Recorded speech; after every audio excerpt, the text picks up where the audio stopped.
মা লাঞ্চে কি নিয়ে বসে দেখি। ও মা, লাঞ্চে কি নিয়ে বসেছো? আরে এই তো 12খানা লুচি নিয়েছি। আর কি? আর এই সাথে পটল আলু তরকারি নিয়েছি। হ্যাঁ, আর এগুলো কি? আর 6টা লাড্ডু নিয়েছি। ও, আর কিসের তরকারি এটা? এটা হয়তো তোকে বললাম পটল আলু তরকারি। ও, আর এই 1 গ্লাস দুধ নিয়েছি। আর এই যে ফ্রিজে 2টো কলা ছিল, কলা। আঙুর আপেল এগুলো এত নিয়েছি। কিছু কি করে খাবে তুমি? আরে বাবা আমার খিদে পায় না নাকি? বাবা বন্ধুরা, আমার মা কিন্তু খেতে খুব ভালোবাসে। কাজকর্ম করি, খাবো না একটু বল? তো আমাদের জন্য খাবার আলাদা রাখা আছে এই যে জায়গায়, ওদের দেখে জন্য নাও। রেখেছি বন্ধুরা, তাও আমার কিন্তু খাবার আমার মা নিয়ে খেতে করবে। খুব ভালোবাসে।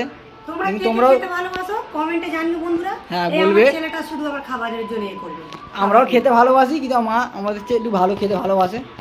আমরা একটু তোমরা খাই কমেন্টে বন্ধুরা। জানাবে কে কী খেতে ভালোবাসো। আমি একটু বেশি খাই। দেখো খাবার দাবারগুলোই দেখে নাও। লুচি, পটলের তরকারি, ঠিক আছে, কমেন্টে তোমরা জানাবে বন্ধুরা। তো রাখছি এখন, বাই।